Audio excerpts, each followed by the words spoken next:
Hey everyone, welcome back to the channel. Tonight we're diving into one of the most fascinating legends from the world of Westeros, a story of absolute perfection, unshakable honor, and a legacy that echoes through centuries. Imagine a knight so flawless that even 200 years after his death, children dream of being him. Lords speak his name with reverence, and other legendary warriors feel unworthy to walk in his footsteps. But here's the twist. This same perfect knight, the greatest jouster who ever lived, became one of the worst political leaders in history. How does someone master every aspect of knighthood, yet fail so spectacularly at something else? What secret did he discover that shook the Kingsguard to its core? And why did his final years serving a weak king haunt him with visions of a kingdom tearing itself apart? In all the histories of the Seven Kingdoms, no knight wore the white cloak with more honor than Ryam Redwyne.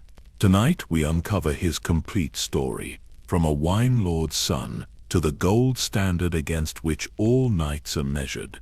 Now, before we begin, here's something interesting. About 84% of you watching right now haven't subscribed yet. If you enjoy these deep dives into Westeros history, hitting that subscribe button really helps the channel grow and lets me create more content like this for you. I'm also genuinely curious to know where you're listening from tonight and what time it is in your corner of the world. Drop a comment and let me know. It's always amazing to see our community spread across different countries and time zones, all united by our love for these epic stories. So get comfortable, dim the lights if you can, maybe turn on a fan for that soft background hum. Get cozy under your blanket, and let's begin the journey into the life of the perfect knight. Our story begins on the Arbor, a lush island off the southwestern coast of Westeros. This wasn't just any noble house's territory. The Arbor was the beating heart of the wine trade, producing the finest wines in all the Seven Kingdoms, golden vintages that graced the tables of kings and lords across the realm. House Redwyne ruled this paradise. Their wealth didn't come from gold mines or tribute. It flowed from vineyards stretching across rolling hills, from merchant ships crossing the Sunset Sea, and from the largest fleet in Westeros. 200 warships protected their trade routes, making the Redwynes one of the most powerful families in the Reach. Into this world of wine and naval power, Ryam Redwyne was born sometime between 33 and 42 AC. He was the third son of his family, not the heir, not even the backup. This position granted him a unique freedom. His older brothers Robert and Rickard would inherit titles and responsibilities. Ryam could choose his own path. And choose he did. The year 50 AC marked a turning point. King Jaehaerys the Targaryen, known as the Conciliator, had been transforming the Seven Kingdoms. His reign brought unprecedented peace and prosperity. The king needed capable men to help govern this growing realm. Lord Manfred Redwyne, Ryam's father, received a royal summons. Jaehaerys appointed him master of ships, recognizing the Redwyne fleet's importance to the crown. This wasn't just an honor, it was a strategic move that bound one of the realm's most powerful naval forces directly to the Iron Throne. Manfred didn't travel alone to King's Landing. He brought his 3 sons as squires. Robert, Rickard, and young Ryam all journeyed to the capital, each seeking to make their mark in service to the crown. For Ryam, the Red Keep became his true home. He trained in its yards, learned in its halls, and absorbed the culture of the greatest court in Westeros. This was the golden age of the Targaryen dynasty. Peace reigned. Dragons soared, and chivalry wasn't just an ideal, but a living practice. The young Redwyne watched the Kingsguard closely. These 7 knights in white cloaks represented the pinnacle of knighthood. They had forsaken all lands, all titles, all families. Their only purpose was to protect the king and embody the highest ideals of honor and duty. Sir Giles Morrigan commanded them as Lord Commander. Under his leadership, The Kingsguard maintained standards that seemed almost impossible: perfect discipline, unwavering loyalty, complete dedication. Ryam observed, learned, and quietly dreamed. Perhaps one day he too could wear the white cloak. Perhaps he could serve something greater than House Redwyne, or even himself. But first, he had to prove himself worthy. Around the year 58 AC, King Jaehaerys decided to celebrate a decade on the Iron Throne. 10 years of peace, prosperity, and wise governance deserved recognition. The king announced a grand tournament in King's Landing, inviting knights from every corner of Westeros to compete for glory and honor. Tournaments in this era were more than entertainment. They were showcases of martial skill, tests of courage, and celebrations of the chivalric ideal that held the realm together. Every ambitious knight dreamed of proving themselves before the king and court. Young Ryam Redwyne was among those who entered the lists. He was still relatively unknown beyond his family name. The Arbor was famous for wine, not warriors. Many lords probably smiled at the wine merchant's son, competing against seasoned fighters. They would soon stop smiling. The tournament grounds buzzed with energy. Pavilions bearing the sigils of great houses lined the field. The royal box held King Jaehaerys and Queen Elisane, watching as the realm's finest knights prepared to clash. The thunder of hooves, the crack of lances on shields, the roar of crowds, this was where legends were born. Ryam's first opponent was Ser Ronald Baratheon, a knight from one of the most powerful houses in Westeros. The Baratheons bred warriors as naturally as the Redwynes bred grapes. Yet when the two knights charged, it was Ryam's lance that struck true. Ser Ronald tumbled from his saddle, and the crowd murmured in surprise. Perhaps it was luck, they thought. Then Ryam faced Ser Arthur Oakheart, another accomplished knight, another house with deep martial traditions. Again, Ryam's precision and timing proved superior. The Oakheart knight hit the dirt, and the murmurs grew louder. Lord Simon Dondarrion came next. The Dondarrions were known for their skill at arms, their purple lightning bolt banner, a symbol of swift, devastating strikes. But Ryam read every movement, adjusted his angle perfectly, and sent another renowned fighter crashing down. Sir Hurry's Hog fell next. By now the crowd wasn't murmuring anymore. They were watching intently, realizing something special was unfolding. This young Redwyne wasn't just lucky. He possessed a rare combination of natural talent, rigorous training, and tactical intelligence that few knights ever achieved. Then came the moment that would define Ryam's path forever. His next opponent wore the white cloak of the Kingsguard. Sir Lawrence Roxton, one of the 7 sworn protectors of the king, rode onto the field. The Kingsguard were supposed to be the finest warriors in the realm. Facing one in a joust was an honor. Defeating one was nearly unthinkable. The lance struck. Sir Lawrence Roxton fell from his horse. The crowd erupted. A young squire, barely known beyond his father's position, had just unhorsed a member of the Kingsguard. It was the kind of upset that would be talked about for years. But Ryam wasn't finished. His final opponent was Sir Lucamore Strong, another white cloak. Lucamore was popular among the small folk, known for his easy smile and approachable manner. He was also a skilled fighter who had earned his place among the Elite 7. Once again, Ryam Redwyne proved superior. His lance found its mark with devastating accuracy. Sir Lucamore Strong hit the ground, and the crowd's roar reached a crescendo that must have echoed across King's Landing. In a single tournament, this unknown youth had defeated 2 Kingsguard knights, along with several other renowned fighters. He had dominated some of the most skilled warriors in Westeros, with a display of jousting that seemed almost effortless. King Jaehaerys leaned forward in his seat, studying the young champion. Queen Elisane watched with evident interest. They had just witnessed something remarkable.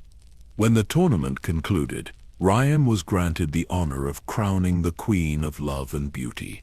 He could have chosen any lady present. Noble daughters sat in the stands, each hoping to catch his eye. Being named Queen of Love and Beauty was a tremendous honor that could elevate a woman's status at court. Ryam rode directly to the royal box. He placed the crown of flowers upon Queen Alisanne's head, honoring the king's wife with perfect chivalric grace. It was a choice that showed wisdom beyond his years. No politics, no romantic entanglements, no complicated implications, just pure, respectful acknowledgement of the realm's queen. Alisanne smiled at the gesture. Jaehaerys nodded approvingly. This young man understood more than just fighting. He understood honor, propriety, and the subtle art of navigating court expectations. Word of Ryam's victory spread rapidly. Songs began circulating in taverns. His family received congratulations from lords across the realm. His father, Lord Manfred, swelled with pride at his third son's accomplishment. His brothers Robert and Rickard felt a mix of pride and perhaps a touch of envy. The youngest Redwyne had just achieved something extraordinary. But Ryam himself showed no arrogance. When lords approached to praise him, he remained humble and courteous. When defeated knights congratulated him, he thanked them for the honor of facing them. He never boasted about his victories or belittled those he had beaten. This humility, combined with his obvious skill, made him even more impressive. The realm was full of talented fighters who were insufferable braggers. A genuinely humble champion was rare enough to be treasured. The king's court began discussing Ryam Redwyne regularly. Here was a young man who embodied everything a knight should be: skilled in combat, gracious in victory, humble in manner, and wise beyond his years, the kind of knight that songs celebrated and history remembered. Sir Giles Morrigan, the Lord Commander of the Kingsguard, certainly noticed. He had just watched this youth defeat two of his sworn brothers in fair combat. More importantly, he had observed how Ryam conducted himself throughout the event. Character mattered as much as skill when selecting Kingsguard members, perhaps more. The seed was planted. Ryam Redwyne had proven his martial prowess beyond question. He had demonstrated the character and judgment needed for higher service. Now he just needed an opportunity. That opportunity would come, though not immediately. The Kingsguard was an elite order of 7. Openings only appeared when a knight died or occasionally retired. Ryam would need to be patient, continue his training, and wait for fate to provide a chance. He was willing to wait. True honor, after all, couldn't be rushed. It had to be earned through consistent dedication, not grabbed through ambition. The tournament had changed everything. A wine lord's third son had become the talk of King's Landing, and watching from the shadows of history, destiny prepared to call him to something greater. The year 60 AC brought tragedy to Westeros. A disease known as the Shivers swept across the 7 kingdoms, leaving death in its wake. The illness struck suddenly and brutally. Victims developed uncontrollable shaking, raging fevers, and often died within days. No one was immune. Small folk died in their hovels, lords died in their castles, and even the Kingsguard, despite their elite status and relative isolation in the Red Keep, were not protected from disease. 2 of the White Cloaks succumbed to the Shivers. Their deaths created vacancies in an order that was supposed to always number 7. The Kingsguard couldn't function properly with only 5 members. Constant vigilance required enough knights to maintain rotating watches while still accompanying the king on his daily activities. Sir Giles Morrigan faced a difficult decision. Choosing Kingsguard members was perhaps the most important duty of a Lord Commander. These weren't just bodyguards, they were living symbols of knightly virtue, men who would forsake everything else to serve the crown. A single poor choice could tarnish the Order's reputation for generations. Giles had been watching young knights throughout the realm, evaluating potential candidates. The tournament 2 years earlier had put Ryam Redwyne firmly on his list, but observation from afar could only reveal so much. Giles made inquiries, gathering information about Ryam's character and conduct since that victory. Every report came back positive.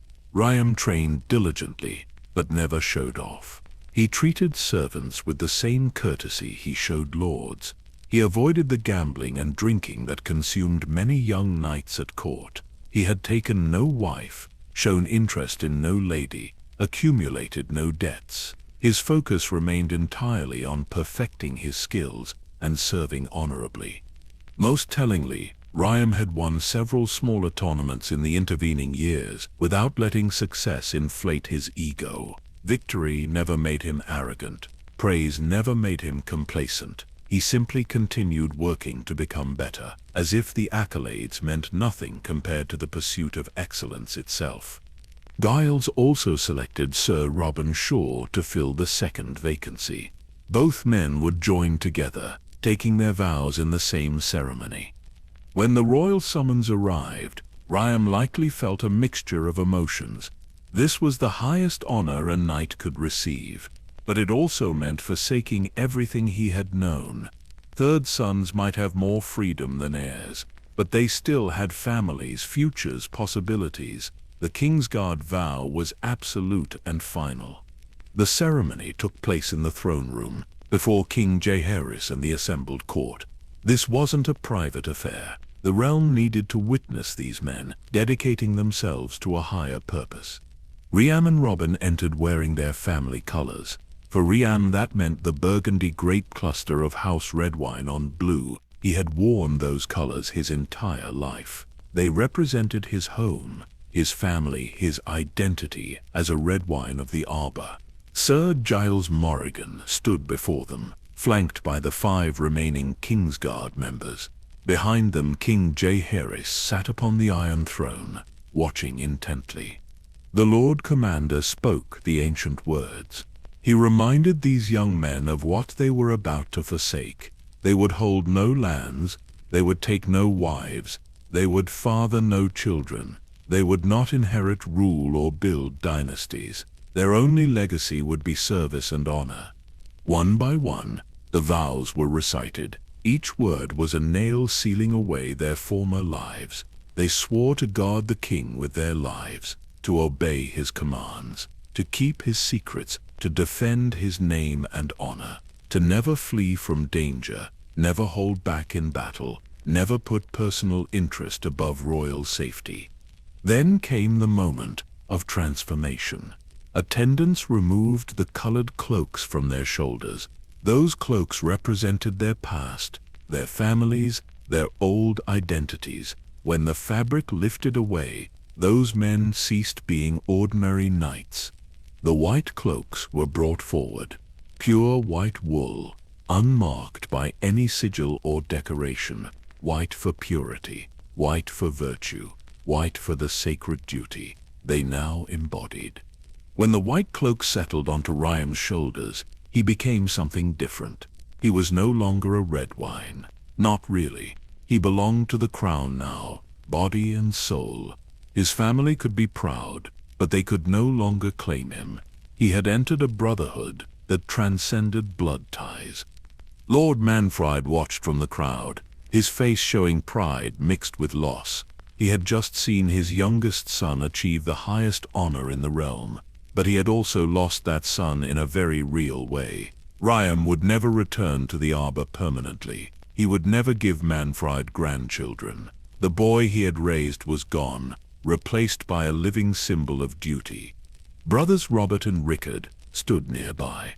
Robert had achieved success as commander of the City Watch. Rickard had won honor in various tournaments, but neither had reached the heights their youngest brother now occupied. There must have been complicated feelings in that moment, watching Ryam ascend to a position they could never attain. After the ceremony, Ryam was led to the White Sword Tower. This would be his new home. The tower contained quarters for each Kingsguard member, along with a round room where they held meetings and kept records. The White Book resided here, containing the deeds of every knight who had ever worn the cloak. Ryam's chamber was modest: a bed, a chest for his armor, and few possessions, a window overlooking the training yard. Nothing luxurious, nothing comfortable. Kingsguard members were supposed to live simply, focusing on duty rather than personal comfort. The other knights welcomed him. He met his sworn brothers properly for the first time. These men would become closer than family. They would trust each other with their lives daily. Rivalries and resentments had no place in the brotherhood. When 7 men must function as one protective shield around the king, absolute unity becomes essential. Among his new brothers was Sir Lucanor Strong, the knight Ryam had defeated in that tournament years ago. If Lucanor held any grudge about that humiliation, he hid it well. He greeted Ryam warmly, joking about the younger man's skill with a lance. Remember that name. Sir Lucanor Strong would later play a crucial role in defining Ryam's legacy, though neither man knew it yet. The next morning, Ryam rose before dawn for his first watch. He donned his white cloak, strapped on his sword, and took his position outside the royal chambers. The sun rose over King's Landing, beginning a new day. It also began Ryam Redwyne's 45-year journey as a Kingsguard knight, a journey that would make him a legend. The years between 60 and 73 AC represent Ryam Redwyne's ascent from promising young knight to respected veteran. 13 years of service that established his reputation for perfection and set standards the Kingsguard would measure themselves against for centuries. Daily life in the White Cloak was rigorous.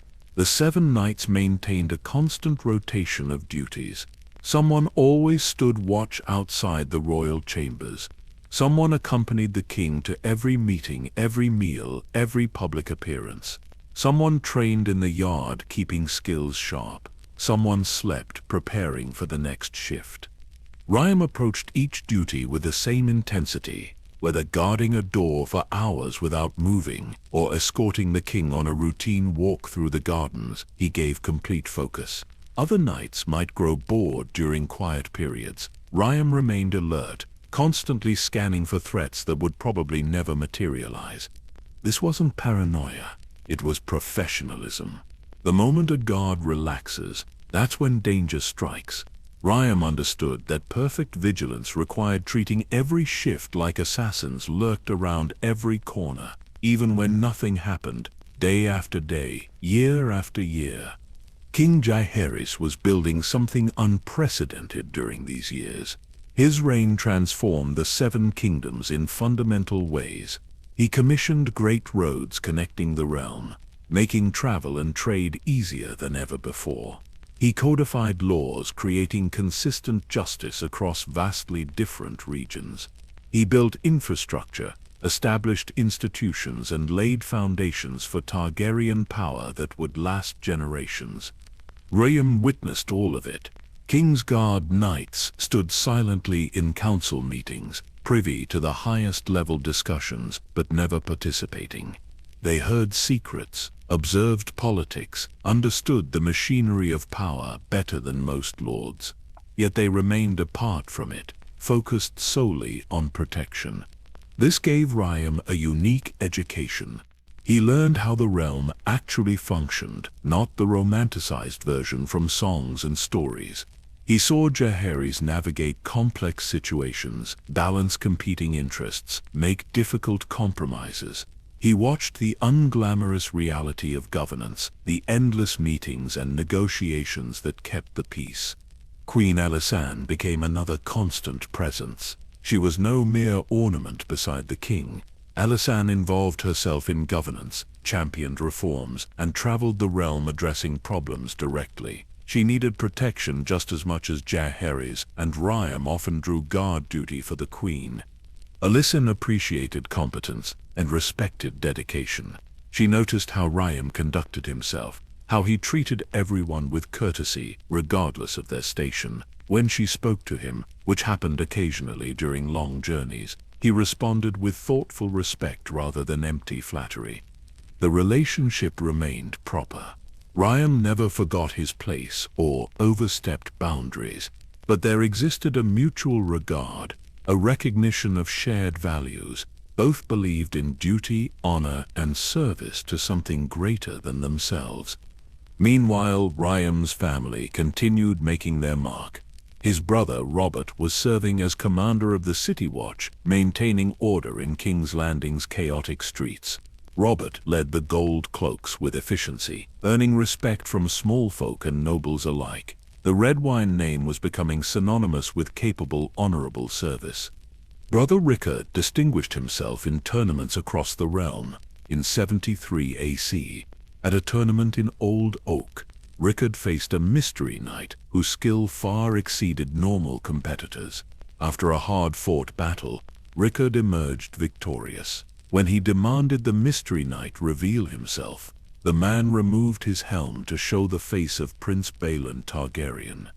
The heir to the throne had entered the lists incognito, seeking the thrill of true competition without the careful treatment royalty usually received. He had found it against Rickard Redwyne, who had fought him without holding back. Redwyne respected that honesty. Right there in the field, the prince asked Rickard to grant him knighthood, which Rickard did with pride.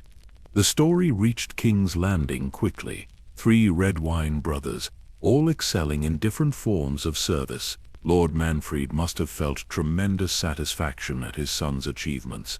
But while his brothers could enjoy public recognition and personal advancement, Ryam's path was different. His achievements were quieter, less suitable for songs and stories. No one composes ballads about a knight who successfully stood watch for 8 hours. Excellence in the Kingsguard often meant nothing dramatic happened, which was exactly the point. Yet people noticed. Lords visiting court saw how Ryam carried himself. Visiting knights observed his training sessions in the yard, noting techniques they might adopt themselves. Servants appreciated that he learned their names and thanked them for their service. Gradually, a reputation built. What made Ryam different from other skilled knights was consistency. Many warriors could summon excellence for important moments. During battles or tournaments, they rose to the occasion, but daily, unglamorous duty ground them down. They cut corners when they thought no one was watching. They showed irritation at tedious tasks. They let standards slip during boring weeks. Ryam never slipped. He brought the same intensity to guarding an empty hallway at midnight as he did to escorting the king through a hostile crowd. Every duty received his complete attention, every shift his total commitment. This wasn't about dramatic heroism. It was about professional excellence maintained relentlessly over years. This consistency had another effect. Younger knights looked to him as a model. When gold cloaks or squires trained in the yard, they studied how Ryam moved, how he corrected his own mistakes, how he approached practice with the same seriousness he brought to actual duty. He became a teaching example, without ever deliberately trying to instruct. The decade also brought personal costs that others might not recognize. Ryam was in his prime during these years, the age when most men marry and start families. He watched friends from his youth wedded father-children build legacies. He attended weddings where he might once have been the groom. The vows he had taken forbade all that. He would never hold his own child, never grow old with a wife, never see grandchildren carrying his name.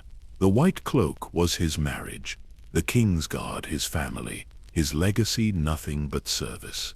Most knights made peace with that sacrifice by embracing the brotherhood fully, and Ryam did form deep bonds with his sworn brothers.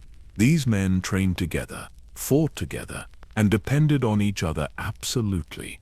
When you trust someone to guard your back in battle, when you know they would die to protect the king, you're also sworn to defend. A connection forms deeper than most friendships. But there were lonely moments. Late night watches where the castle slept, and he stood alone with his thoughts, times when he saw happy families and felt a ghost of what might have been. The white cloak brought honor and purpose, but it also demanded pieces of his humanity. Ryam never complained. He had made his choice with full knowledge of the cost. Now he lived with that choice, finding meaning in duty and satisfaction in excellence. The realm was at peace during these golden years. No major wars threatened. No rebellions required crushing. The Kingsguard's role was mostly ceremonial protection and symbolic presence. For some knights, this might have felt anticlimactic. They had trained for battle, but mostly stood in hallways. Ryam understood that peace was the goal. If the Kingsguard never drew their swords in the king's defense, that meant Jaehaerys's policies were working. Their vigilance helped maintain the peace by deterring those who might otherwise try violence. Success wasn't measured in enemies killed, but in threats that never materialized because everyone knew 7 elite warriors stood ready. As the year 73 approached, Ryam had served 13 years without incident. He was respected, trusted, and recognized as one of the finest knights in the realm. His reputation for perfect adherence to duty was already becoming legendary.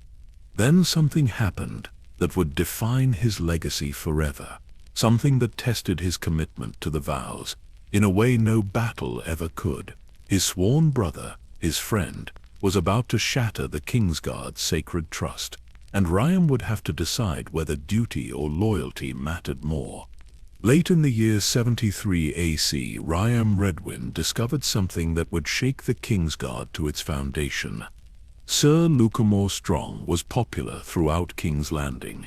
The small folk called him Lucamore the Lusty, not as an insult but as an affectionate nickname. He had an easy smile, a friendly manner, and seemed to genuinely enjoy interacting with common people. When he walked through the city on errands, children ran up to greet him. Merchants called out welcomes. He was the kind of knight that made people believe in the ideals of chivalry. He was also living a lie. How Ryam first noticed something amiss. The historical records don't specify. Perhaps it was a comment overheard, a pattern observed, an inconsistency that didn't quite fit. Whatever triggered his suspicion, Ryam began paying attention. The Kingsguard lived together in close quarters. They knew each other's habits, routines, and quirks better than most families know their own members.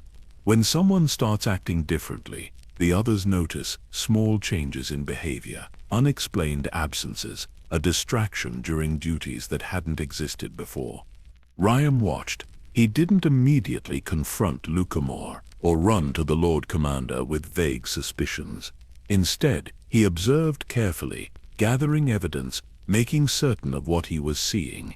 This wasn't about catching a brother in some minor infraction. If his suspicions were correct, this was catastrophic.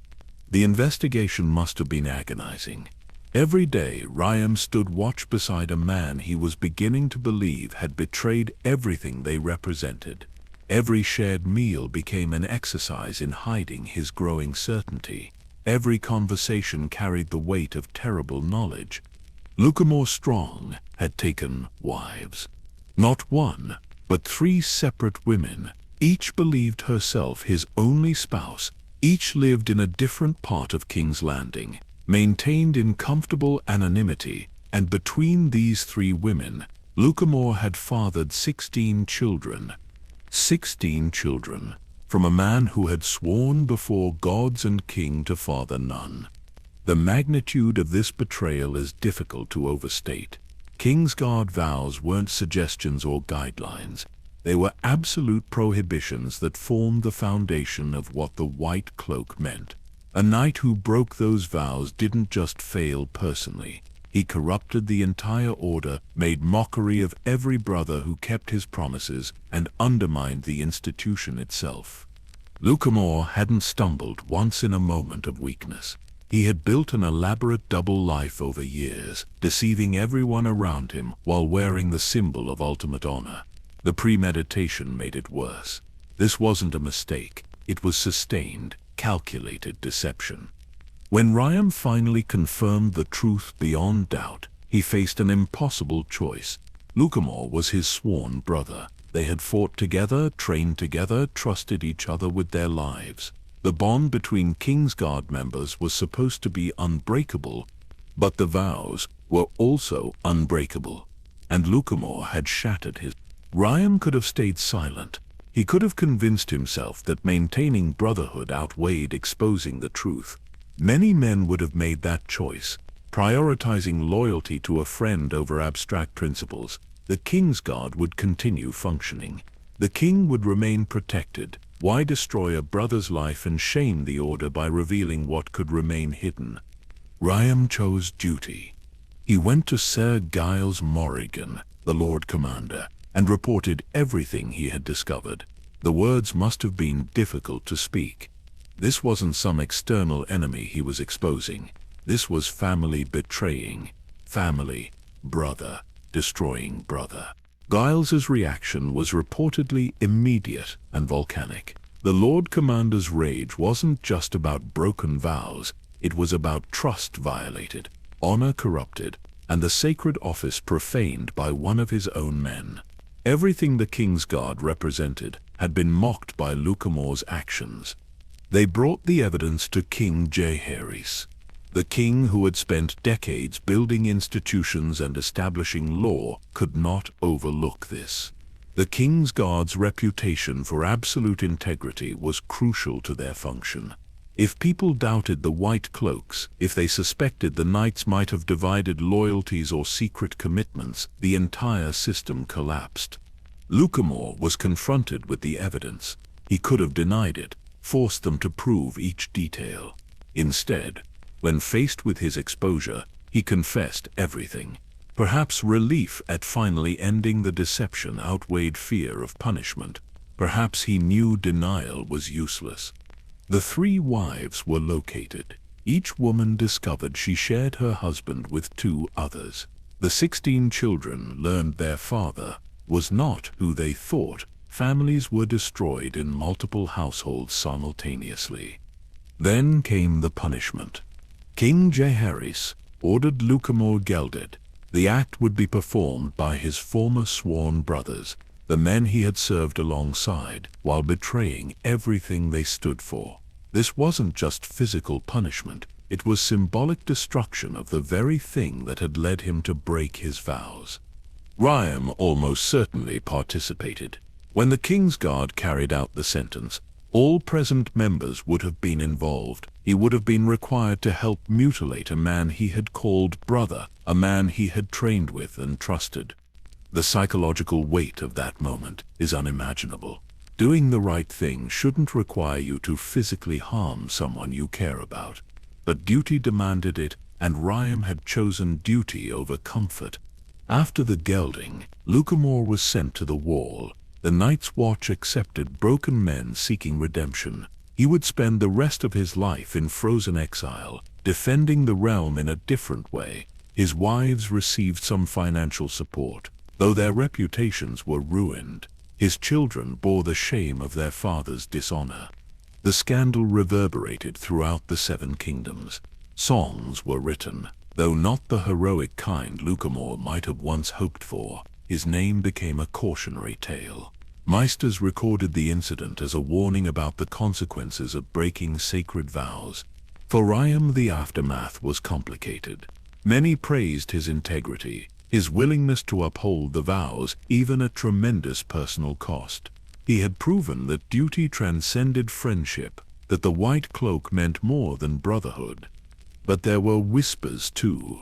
Some called him a traitor to his brothers. They argued that Kingsguard should protect each other, that exposing Lucamore was a betrayal of the bonds that held the order together. Not everyone agreed that he had made the right choice.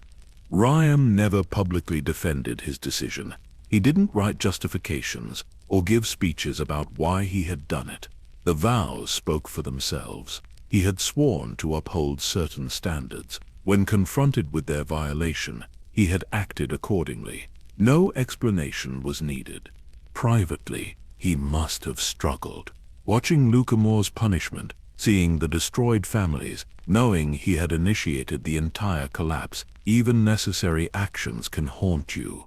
Even correct choices can hurt. But this moment also cemented something crucial about Ryam's character. He wasn't perfect because perfection came easily to him. He was perfect because when tested in the hardest possible way, when doing the right thing meant destroying a friend, he still did it. The Lucamore scandal became part of Kingsguard lore. Future knights learned about it during their training. It served as both warning and inspiration. Warning about the consequences of breaking vows, inspiration about the integrity required to uphold them.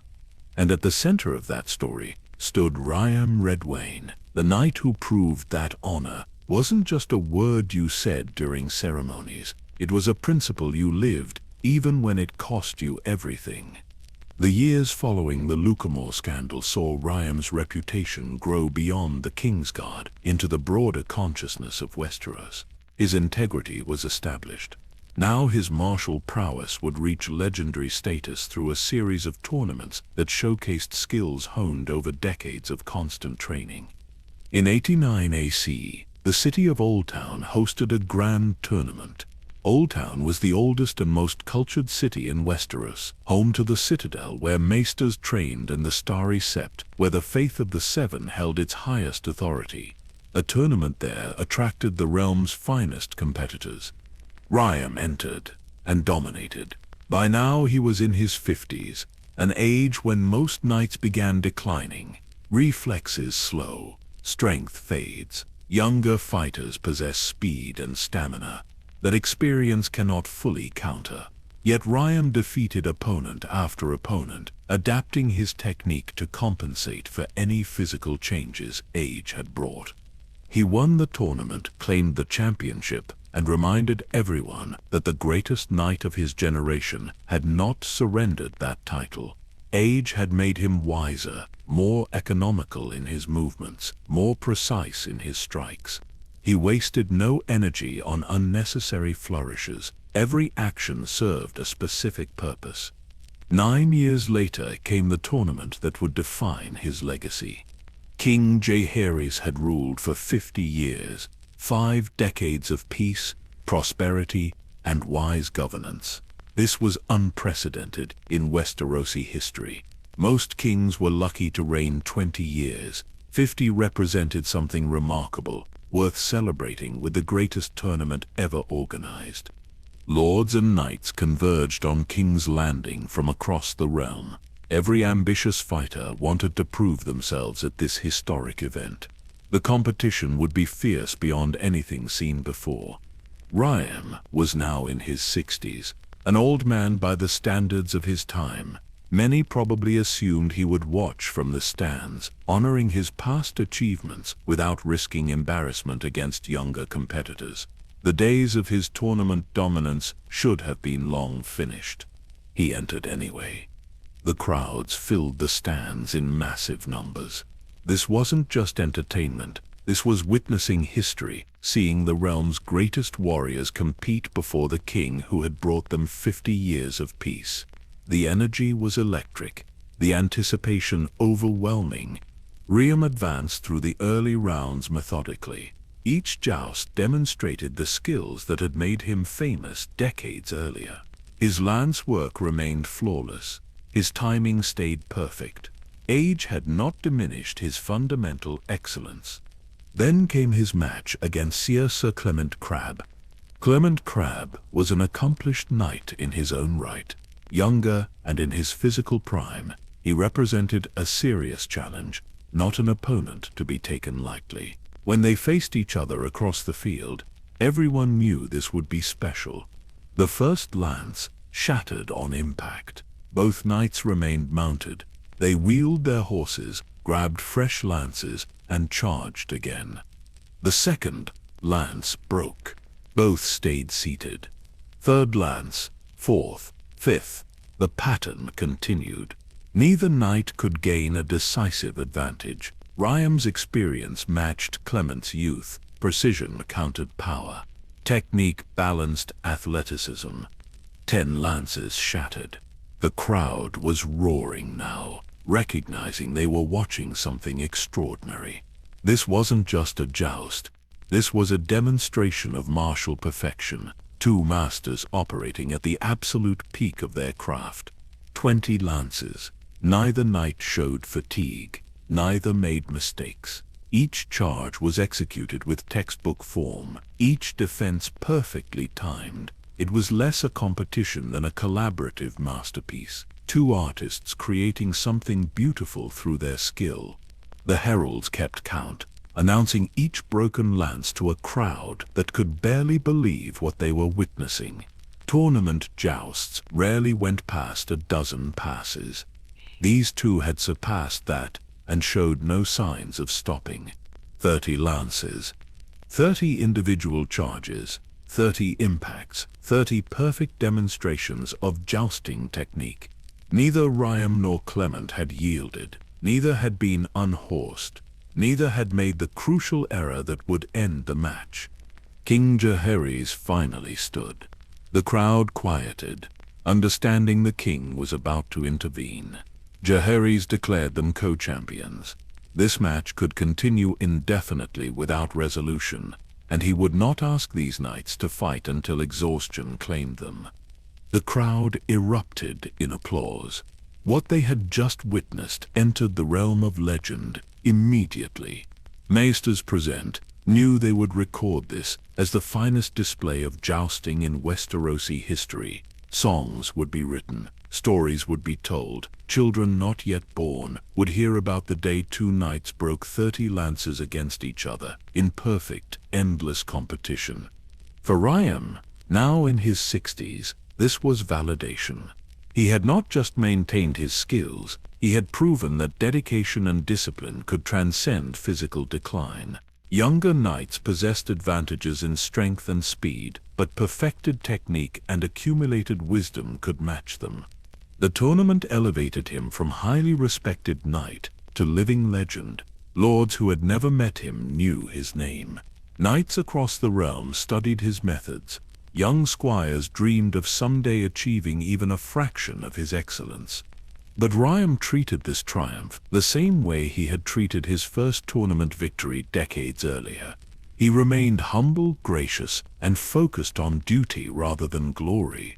When people praised him, he deflected attention to his opponent and the honor of simply competing. When offered rewards, he accepted only what was proper and nothing more.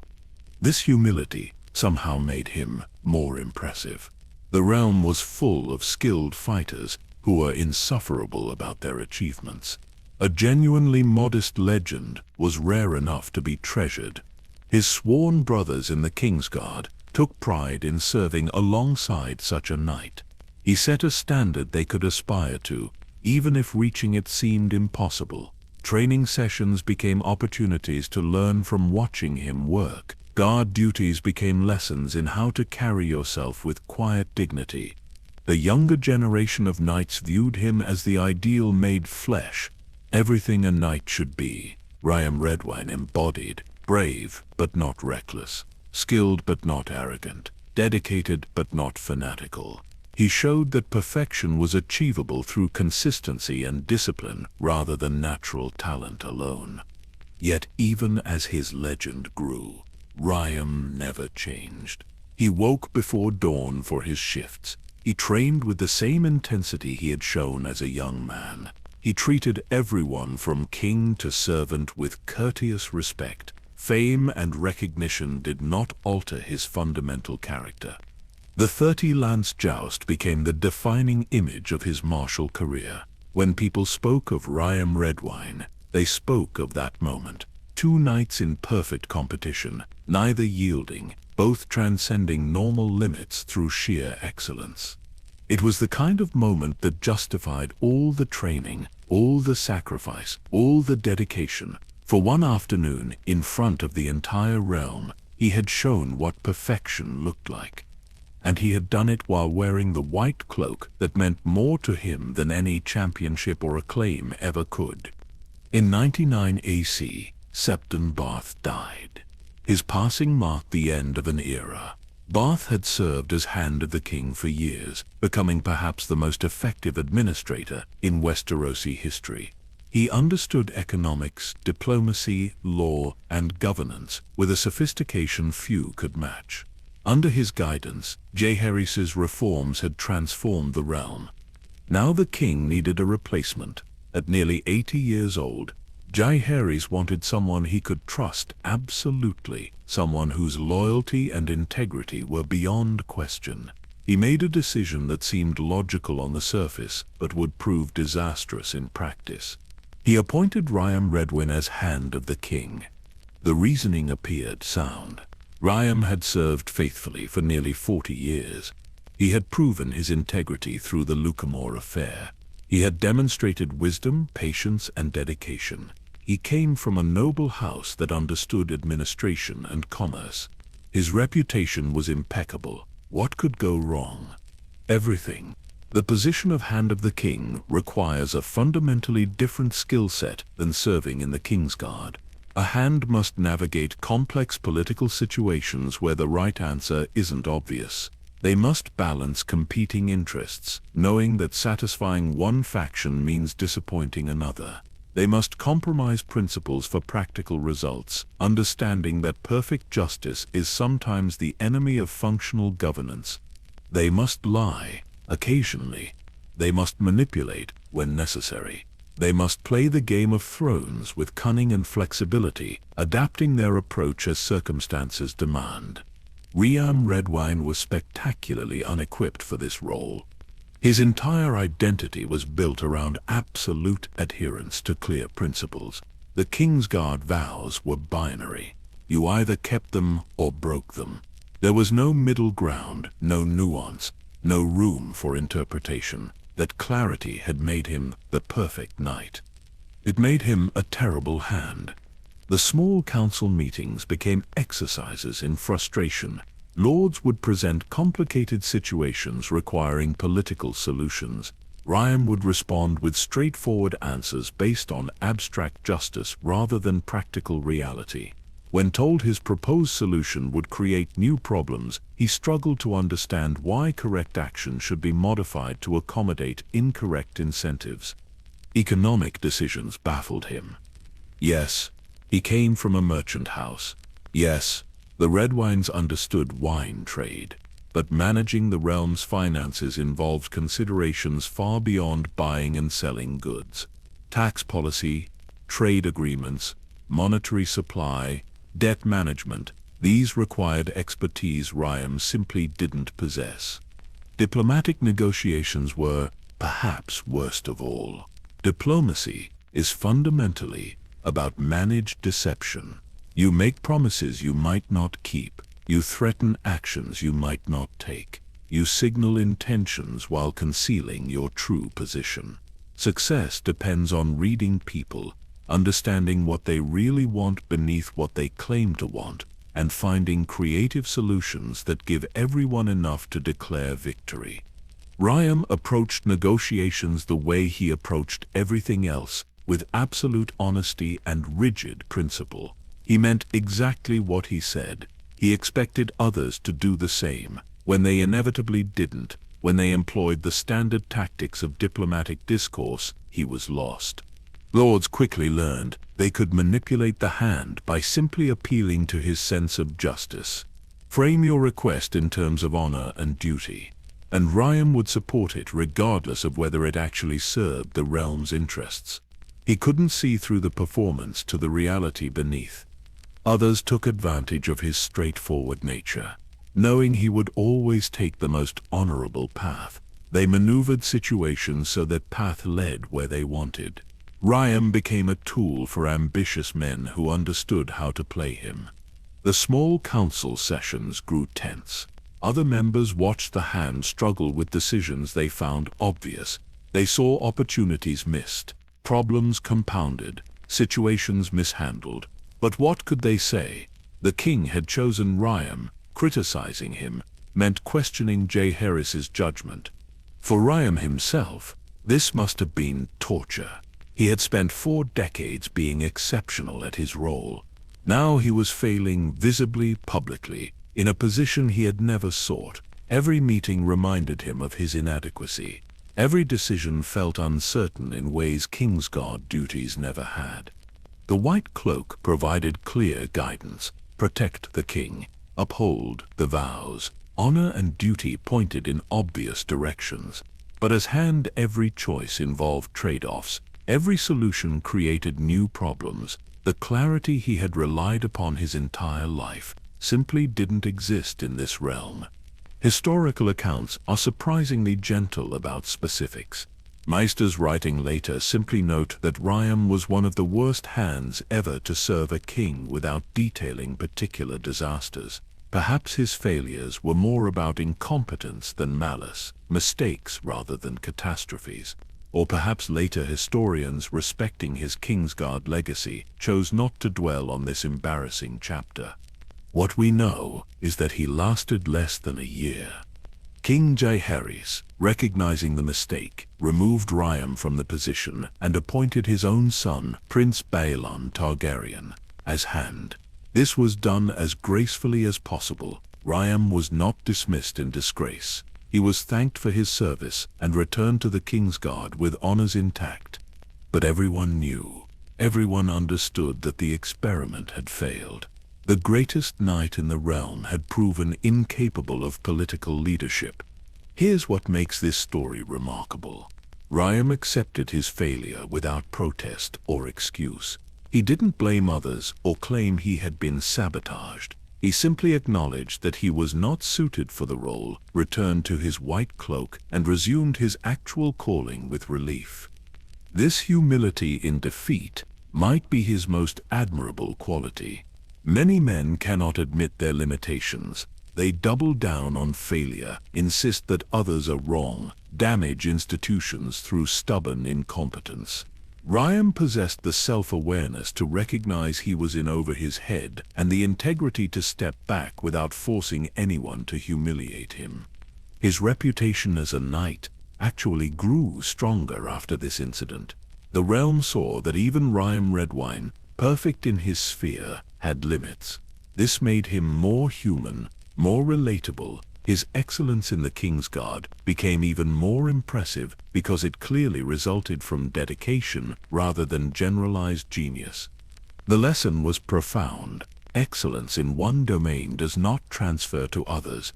A brilliant warrior might be a terrible administrator. A gifted artist might be a poor businessman. Competence is specific, not general. Recognizing this and staying within your area of excellence shows more wisdom than attempting to prove you can do everything. Later historians used Ryam as a cautionary tale when advising kings about appointments. Just because someone excels at one thing doesn't mean they'll excel at another. Choose people for roles based on relevant skills, not general reputation. Don't assume that honor and integrity automatically translate into political acumen. For Ryam, returning to the Kingsguard must have felt like coming home. No more agonizing over economic policy, no more navigating diplomatic minefields, just the clear, straightforward duties he understood completely. Guard the king, maintain the standards, live the vows. He resumed his position without resentment or diminished dedication. If anything, the failed experiment deepened his appreciation for what he did well. Some men spend their lives wondering if they could have achieved more in different roles. Ryam knew exactly what he was meant to do, and he did it with renewed commitment. The small council breathed a collective sigh of relief. Prince Baelon proved far more capable as hand, and governance returned to competent management. Ryam stood in council meetings once again, silent and watchful, back where he belonged. In a strange way, this failure completed his legend. He wasn't superhuman. He was simply a man who found his calling and pursued it with unmatched dedication. That's somehow more inspiring than effortless perfection. The greatest knight who ever lived couldn't govern the realm. And he was wise enough to accept that truth rather than destroy himself trying to prove otherwise. Sometime around the turn of the century, Sir Giles Morrigan either died or retired from his position. The exact date isn't recorded with precision, but the result was clear. The Kingsguard needed a new Lord Commander, and there was really only one choice. Ryam Redwyne assumed leadership of the order he had served for 4 decades. The position suited him far better than Hand of the King ever could. A Lord Commander didn't navigate political intrigue or manage the realm's economy. He led warriors, maintained standards, and ensured the Kingsguard fulfilled its sacred purpose. These were tasks Ryam understood completely. His approach to leadership was simple. He led by example rather than command. When younger knights needed to understand what perfect discipline looked like, they watched Ryam perform his duties. When they wondered how to balance mercy with firmness, they observed how he treated others. When they questioned whether the vows really mattered during boring, uneventful decades, they saw him maintain the same intensity year after year. He never asked his brothers to do anything he wouldn't do himself. If a shift was unpleasant, he took it first. If a duty was dangerous, he volunteered. This wasn't calculated leadership strategy. It was simply how he had always operated. But as Lord Commander, his example carried even more weight. The training yard became his classroom. Ryam still practiced daily despite his age, refining techniques he had performed 10,000 times before. Younger knights would watch, noticing small adjustments in his stance or subtle improvements in his form. Even after decades of mastery, he continued learning and adapting. He mentored without lecturing. When a knight struggled with some aspect of their duty, Ryam didn't give speeches about honor and dedication. He would simply demonstrate the correct approach, let them observe, and trust them to understand. His teaching method assumed intelligence in his students rather than treating them like children who needed everything explained. The Kingsguard under his command reached a level of excellence that became legendary. These were the years people later referred to as the Golden Age of the White Cloaks. Standards were maintained ruthlessly. New recruits were chosen with extreme care. The 7 knights functioned as a single, perfect protective unit around the king. In 101 AC, the realm faced a succession crisis. King Jaehaerys was aging, and the question of who would follow him grew urgent. He called a great council at Harrenhal, summoning every lord in Westeros to participate in choosing the next king. This was unprecedented. The Targaryens had always passed the crown from parent to child, following relatively clear rules, but Jaehaerys had outlived most of his children. The succession was genuinely uncertain, and rather than impose a choice that might spark rebellion, he let the realm decide. Ryam was there as Lord Commander, leading the Kingsguard in protecting the king during this historic gathering. Thousands of lords filled Harrenhal's massive halls, each with their own interests and preferences. Tensions ran high. The wrong decision could split the realm into civil war. The council debated between 2 main candidates. Prince Viserys, grandson of Jaehaerys through the male line, represented traditional succession. Princess Rhaenys, the king's granddaughter through his deceased eldest son, had an equally valid claim through primogeniture. The decision would set precedent for generations. Ryam stood behind the king through endless discussions, debates, and political maneuvering. He heard every argument, watched every faction position itself, observed the realm's power brokers negotiate and compromise, but he never spoke. His role was protection, not participation. The realm would make its choice, and he would guard whoever they selected. The lords chose Viserys. Male primogeniture prevailed over absolute primogeniture. Rhaenys was passed over, and her descendants would remember that slight for decades. The seeds of future catastrophe were planted at that council, though nobody fully understood it yet. Ryam escorted King Jaehaerys back to King's Landing. After the council concluded, the succession was settled. The realm had made its choice peacefully. Jaehaerys could face his remaining years, knowing the transition of power would occur smoothly. 2 years later, in 103 AC, King Jaehaerys III Targaryen died. He had ruled for 55 years, longer than any Targaryen before or since. His reign brought peace, prosperity, and stability that transformed the 7 kingdoms.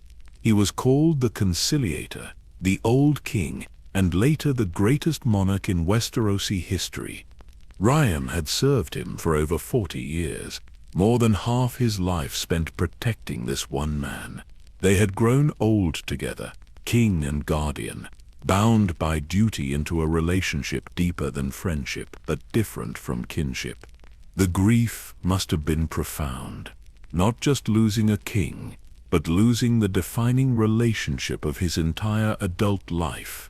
Everything Ryam had built his identity around was connected to Jaehaerys, serving him, protecting him, embodying the ideals he represented. But duty continued. Even in grief, especially in grief, the Kingsguard maintained their standards. They organized the funeral with appropriate solemnity. They ensured the transition of power occurred smoothly. They transferred their loyalty to the new king without hesitation or reservation. Viserys I was crowned, and Ryam Redwyne pledged the same absolute dedication he had shown Jaehaerys.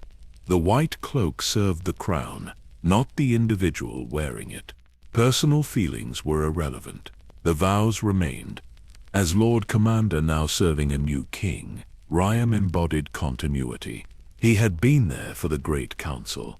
He had served the previous reign with distinction. His presence assured everyone that despite the change in monarchs, the institutions remained stable. He was now in his 70s, ancient by the standards of his time. Most men his age were long dead or incapacitated. Ryam still performed his duties with the same intensity he had shown as a young knight. Age had slowed him physically, but it had also refined his technique and deepened his wisdom. The younger Kingsguard members looked to him with something approaching reverence. He represented living history, a connection to the golden age they had heard about but never experienced. Learning from him meant learning from the best who had ever worn the white cloak. Sir Harold Westerling served under Ryam during these years, absorbing lessons about leadership and dedication. When Ryam eventually passed, Harold would assume the Lord Commander role, trying to maintain the standards his predecessor had set. But that transition still lay in the future. For now Ryam continued serving, leading, and embodying everything the Kingsguard aspired to be. The realm was changing around him. New tensions were emerging, but the white cloak remained constant, and so did the man who wore it with more honor than anyone before or since. King Viserys the Targaryen was a fundamentally different man from his grandfather. Where Jaehaerys had been decisive and politically astute, Viserys was indecisive and conflict-averse. Where Jaehaerys had ruled with clear vision and firm guidance, Viserys hoped problems would resolve themselves if he just waited long enough. For Ryam, this presented an unusual challenge. He had spent over 4 decades serving perhaps the greatest king in Westerosi history. Now he was protecting someone far less capable, watching the realm's governance decline in real time. But the vows didn't specify that you only served worthy kings. They required absolute loyalty, regardless of the monarch's quality. Ryam had pledged to protect the crown, not to judge the person wearing it. So he served Viserys with the same dedication he had shown Jaehaerys, even as he privately worried about where the realm was heading. The problems began almost immediately. Viserys' wife, Queen Aemma, struggled with pregnancies. She had given birth to Princess Rhaenyra successfully, but subsequent attempts to produce a male heir ended in tragedy. Stillbirths, miscarriages, infants who died within days. The succession question that should have been settled by a healthy son remained agonizingly open. Ryam stood guard outside the birthing chambers during these traumatic deliveries, hearing the screams, knowing another child had likely died. He watched Viserys' grief compound with each loss, saw the king become more withdrawn and hesitant with each tragedy. The court began dividing into factions almost immediately. Some supported Princess Rhaenyra as heir, arguing the Great Council's decision applied only to that specific succession. Others believed a male heir would eventually arrive, and planning for Rhaenyra's rule was premature. Still others looked to Prince Daemon, the king's younger brother, as a potential successor. Ryam observed all of this from his position of silent vigilance.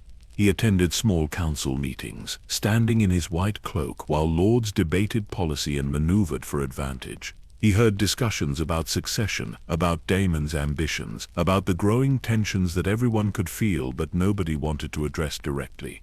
His relationship with young Princess Rhaenyra developed during these years. She was a spirited child, bold and confident in ways that reminded Ryam of Queen Alysanne.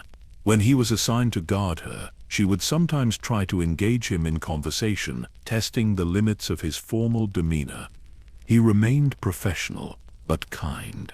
He would answer her questions about the Kingsguard, explain what the White Cloak meant, share carefully selected stories from his long service. She seemed to appreciate that he treated her with respect rather than condescension, acknowledging her intelligence even as he maintained appropriate boundaries. Then came the succession crisis that would ultimately destroy the realm. Queen Aemma's final pregnancy ended in catastrophe.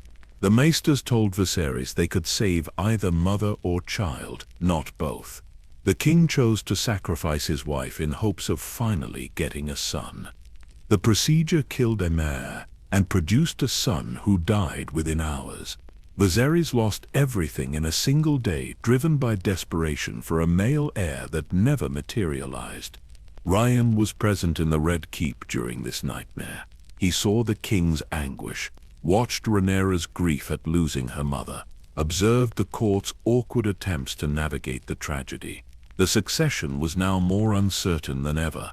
Viserys made a decision that would haunt the realm for generations. He named Rhaenyra his official heir, holding a ceremony where every lord swore to support her succession. This should have settled the matter. The king had spoken. The realm had pledged. But Viserys then remarried, choosing Alicent Hightower, and soon fathered sons with her, Aegon, Aemond, and Dareon. Suddenly, there were male heirs, direct sons of the king, while Rhaenyra remained the designated successor. The contradiction was obvious to everyone except apparently Viserys, who refused to reconsider despite the growing tensions. Ryam watched all of this unfold with increasing concern. He had seen what succession crises could do. He remembered the careful deliberations at Harrenhal, the effort required to achieve peaceful transition. Now Viserys was creating exactly the kind of ambiguity that could spark civil war. But what could a Kingsguard say? His role was protection, not counsel. He couldn't intervene in political decisions, even when he saw disaster approaching. The White Cloak required silence on matters beyond its scope. The court divided more clearly now. Rhaenyra had her supporters, those who honored their oaths and believed in her right to rule. Alicent's children had their supporters, those who believed male heirs should take precedence regardless of previous declarations. The factions began forming that would eventually tear the realm apart in the Dance of the Dragons. Ryam maintained strict neutrality. He served the king and protected the royal family without showing preference for any faction. When assigned to guard Rhaenyra, he performed that duty perfectly. When assigned to guard Alicent's children, he was equally dedicated. His personal opinions, if he had any, remained completely hidden. The younger Kingsguard members looked to him for guidance on how to navigate these increasingly treacherous political waters. His answer, delivered through example rather than words, was simple: do your duty, maintain your vows. Serve the crown without becoming entangled in the politics surrounding it. But maintaining that neutrality grew harder as tensions escalated. Both sides wanted the Kingsguard's support, or at least wanted to ensure the White Cloaks wouldn't support the other side. Ryam deflected these attempts with polite firmness, refusing to be drawn into discussions about succession or legitimacy. His age was becoming impossible to ignore. He was now in his 70s, ancient by any standard. His body had begun failing in ways that decades of training couldn't prevent. He moved more slowly, tired more easily, felt pain in joints that had absorbed countless impacts over a lifetime of fighting. Yet he continued serving. He still took his shifts, still maintained his standards, still embodied everything the Kingsguard represented. If his body was declining, his dedication never wavered. He would serve until death released him from his vows. The realm he had protected for so long was changing in ways that troubled him deeply. The peace and stability of Jaehaerys's reign seemed like a distant dream. Viserys's weakness was allowing problems to fester that a stronger king would have resolved. The signs of coming catastrophe were visible to anyone paying attention. Ryam had lived through the golden age of House Targaryen. He had seen the dynasty at its absolute peak, when dragons soared and the realm prospered under wise leadership. Now he was watching the beginning of its decline, the emergence of the conflicts that would nearly destroy it. But he couldn't stop it. He could only serve, protect, and maintain the standards that had defined his entire life. The White Cloak didn't give him the power to fix the realm's problems. It only required him to do his duty until the end. That end was approaching. His body knew it even if his will refused to accept it. Soon someone else would wear his white cloak and try to uphold the standards he had set. Soon the burden would pass to younger shoulders. But not yet. While breath remained, while strength permitted, he would continue. The vows didn't include a retirement clause. You served until death, and Ryam Redwyne intended to honor that commitment to the very last moment. In the year 105 AC, Ryam Redwyne fell ill. The details of his sickness aren't recorded with precision, but it was described as a long illness rather than a sudden affliction. His body, which had served him so faithfully for 7 decades, was finally surrendering to time. He tried to continue his duties, even while sick. This was characteristic. Ryam had never been one to complain about discomfort or request accommodation for personal difficulties. But eventually the illness progressed beyond what willpower could overcome.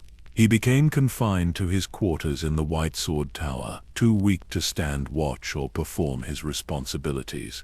This must have been agonizing for him. His entire identity was built around service and duty. Being unable to fulfill those obligations, being reduced to helplessness while his brothers carried on without him, contradicted everything he understood about himself. The other Kingsguard members visited regularly. They brought him news, kept him informed about events in the castle, maintained the connection between their bedridden Lord Commander and the order he had led for years. These visits were probably as much for their benefit as his. They needed to see him, to draw strength from his presence even as his life faded. King Viserys himself came to Ryam's bedside. The visits were brief, as royal schedules rarely allowed for extended personal time, but they demonstrated respect for a man who had served the crown longer than most people lived. Viserys understood, perhaps more clearly than he understood many things, that he was losing a living connection to the realm's golden age. Princess Rhaenyra visited as well. She had grown up under Ryam's protection, had learned about honor and duty by watching him embody those principles. Seeing him reduced to a sick old man must have been difficult. Heroes aren't supposed to die in bed, wasted by illness. They're supposed to fall gloriously in battle, going out in a blaze of meaningful sacrifice. But death rarely accommodates our preferences for dramatic narrative. One night, Ryam Redwyne went to sleep and simply didn't wake up. After 45 years of service, after setting standards that would echo through centuries, after becoming the measure against which all future knights would be judged, he died peacefully in his bed. He was approximately 72 years old, a remarkable lifespan for someone who had spent decades in one of the realm's most dangerous professions. Many Kingsguard knights died young, killed in battles or assassinations. Ryam had survived long enough to die of old age, a testament to both his skill and good fortune. The announcement of his death sent waves of mourning throughout King's Landing. Even people who had never met him felt the loss. His reputation had spread so far that his name was known in every corner of Westeros. Sailors in the harbor mourned their most famous son. Knights throughout the realm mourned their greatest exemplar. Children who had grown up hearing stories about the perfect knight mourned a hero they had never seen. The Kingsguard was devastated. They had lost their Lord Commander, their mentor, their living embodiment of what the White Cloak meant. The White Sword Tower felt emptier without him. His quarters were cleaned out, his few possessions distributed or stored. The physical space he had occupied could be reassigned, but the void he left in the Order's spirit would take generations to even partially fill. Sir Harold Westerling was elevated to Lord Commander. Harold was a capable knight who had served honorably for years, but he understood, everyone understood, that he wasn't Ryam Redwyne. Nobody was. The position could be filled, but the man was irreplaceable. The funeral was conducted with full honors. His body was prepared according to tradition, dressed in his white cloak for the final time. Whether he was buried in King's Landing, or his remains were sent back to the harbor, the records don't specify. Both locations would have been appropriate. His service belonged to the crown, but his birth belonged to his family. King Viserys delivered a eulogy praising Ryam's decades of perfect service. The words were likely sincere, even if Viserys didn't fully comprehend what made Ryam special. The king had inherited a legend and was now losing him without having truly earned such dedicated service. Lords from across the realm sent messages of condolence.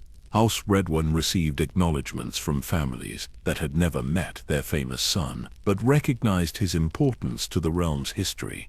The Arbor held its own memorial service, celebrating the Wine Lord's boy who had become the greatest knight in Westeros. Songs began appearing within days. Bards composed ballads about the perfect knight, emphasizing different aspects of his story depending on their audience. Some focused on his tournament victories. Others highlighted his integrity during the Lucamore scandal. Some told romanticized versions of his decades protecting kings. The historical Ryam was already being transformed into the legendary Ryam. The small council meetings felt different without him standing silently in the corner. Officials who had grown accustomed to his constant presence, who had unconsciously incorporated him into their mental landscape of the room, noticed the absence. A different white cloak stood in his usual spot, but it wasn't the same. For Princess Rhaenyra, his death was particularly meaningful. She was young, still learning about power and politics and the weight of future responsibility. Ryam had represented stability, a connection to the realm's better days. His passing was another sign that the world was changing, that the golden age her great-grandfather had built was slipping away. The immediate practical question was filling his vacant spot in the Kingsguard.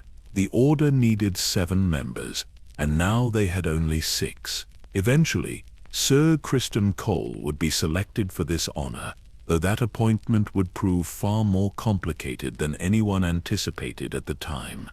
But that was a problem for the future. In the present, the realm mourned. They mourned a man most had never met, but all had heard about. They mourned the ideal he represented, the standard of excellence he had set, the proof that honor and duty weren't just empty words but achievable realities. House Redwyne mourned the loss of family. The Kingsguard mourned the loss of their leader and inspiration. The realm mourned the loss of its greatest knight.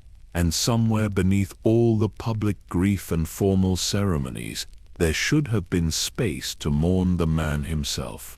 Not the legend, not the symbol, but the actual human being who had lived 72 years and chosen to spend 45 of them in absolute service to ideals larger than himself. Ryam Redwyne was dead. The white cloak he had worn with more honor than anyone before or since would be given to another knight. The world would continue turning. But something irreplaceable had been lost, and the realm was poorer for it. The true measure of a person's impact isn't found in their lifetime accomplishments, impressive as those might be. It's found in how they're remembered decades, centuries, even generations after their death. By that measure, Ryam Redwyne achieved a form of immortality that few warriors ever attain. 200 years after his death, children throughout Westeros still knew his name. When young Bran Stark dreamed of becoming a Kingsguard knight, the names that filled his imagination included Ryam Redwyne alongside Prince Aemon the Dragon Knight and Sir Arthur Dayne. These were the legends, the golden standard against which all knights measured themselves. When Jon Snow and Robb Stark played at being heroes in Winterfell's yards, Jon would pretend to be Ser Ryam, while Robb played King Daeron. Two boys in the frozen north, generations removed from the events they were reenacting, keeping alive the memory of a knight they would never meet. Sansa Stark, with her romantic dreams of chivalry and courtly love, imagined being rescued by brave knights like Ser Ryam.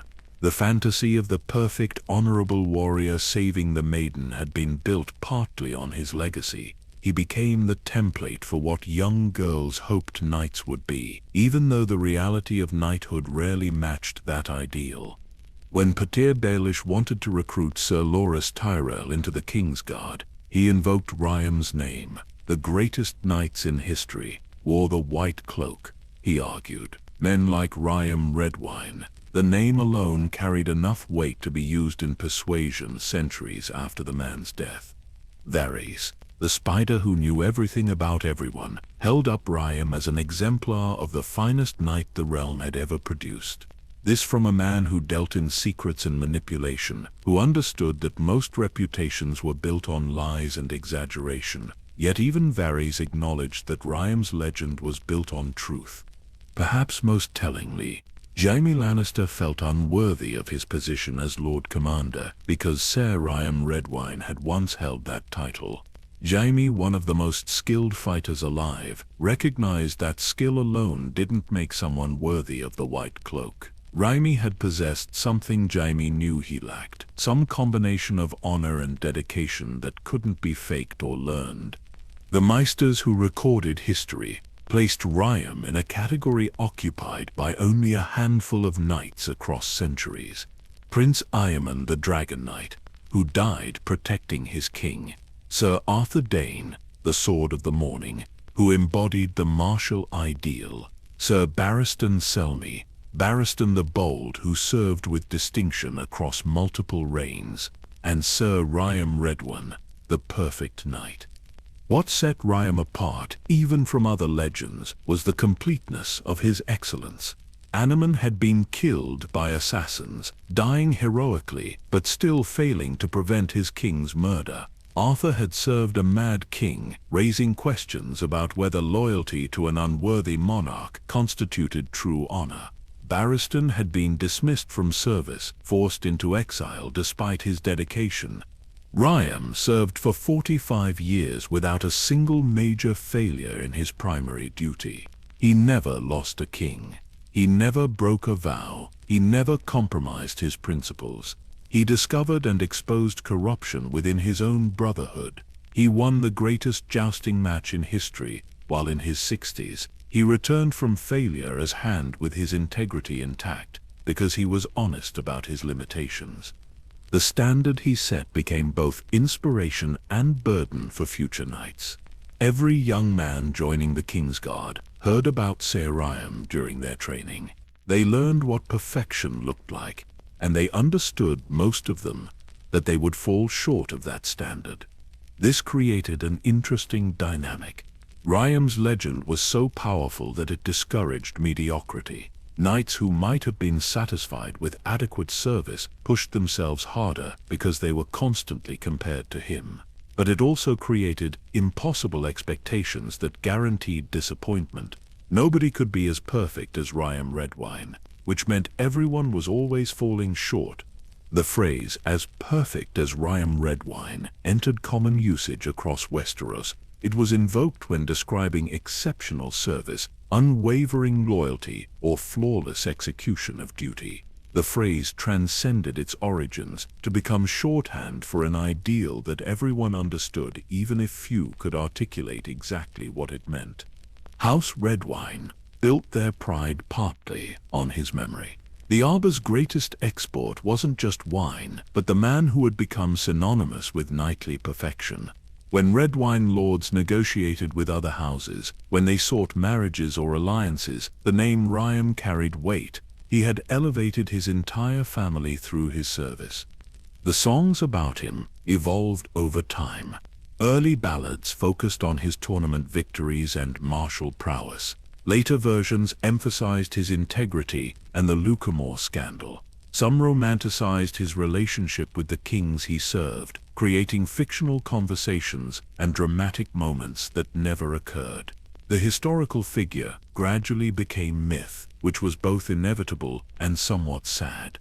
What made Ryam truly perfect wasn't supernatural ability or divine intervention.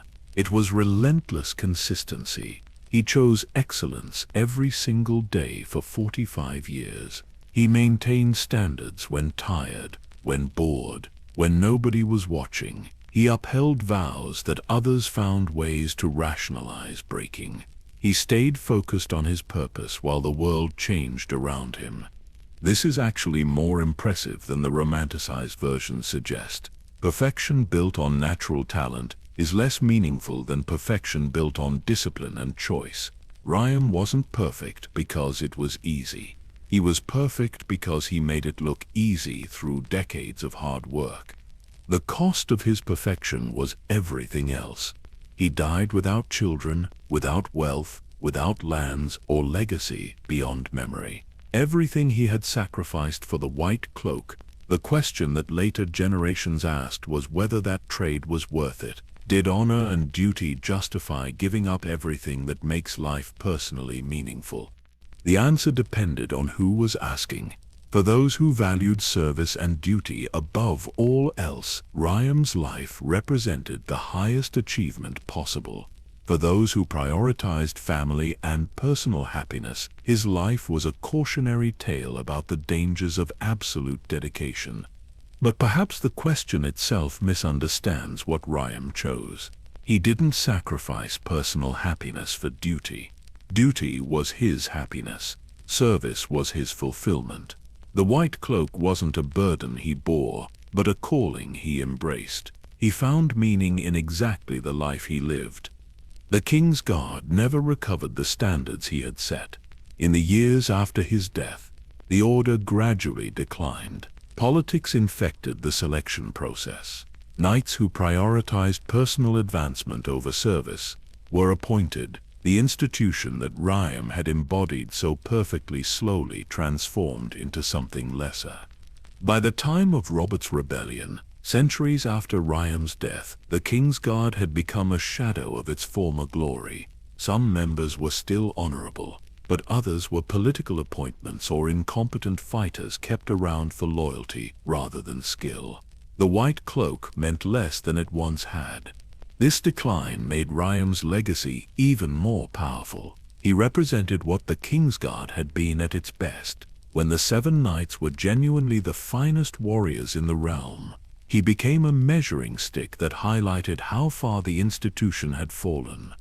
In the Red Keep's White Sword Tower, the White Book contains entries for every knight who ever wore the cloak. Ryam's entry, written by the Lord Commanders who followed him, describes his 45 years of service, his tournament victories, his discovery of Lucamore's betrayal, his brief and unsuccessful tenure as Hand.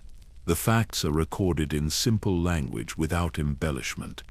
But every knight who reads that entry understands what isn't written. The daily dedication, the consistent excellence, the thousands of small choices that added up to a legendary career, the humanity behind the perfection. Sir Ryam Redwyne died in 105 AC. But the ideal he represented, the standard he set, the proof that perfection was achievable through dedication rather than divine blessing, that lived on. Every knight who swore the Kingsguard vows pledged to live up to standards he had established. Every young squire who dreamed of wearing the white cloak imagined being like him.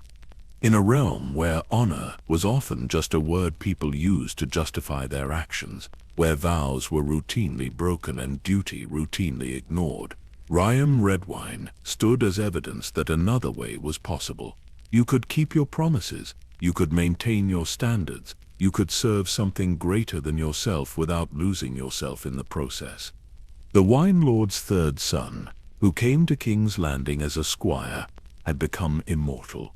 Not through magic or prophecy, not through dramatic heroism or legendary battles, but through the simple act of being excellent every single day for 45 years. The white cloak he wore now belongs to history, but the standard he set, the ideal he embodied, the proof that perfection was real and achievable, that belongs to eternity. As long as people tell stories about knights and honor and duty, as long as children dream of heroism and adults aspire to excellence, the name Ryam Redwyne will be spoken with reverence. In all the histories of the Seven Kingdoms, no knight wore the white cloak with more honor, and perhaps no knight ever will again.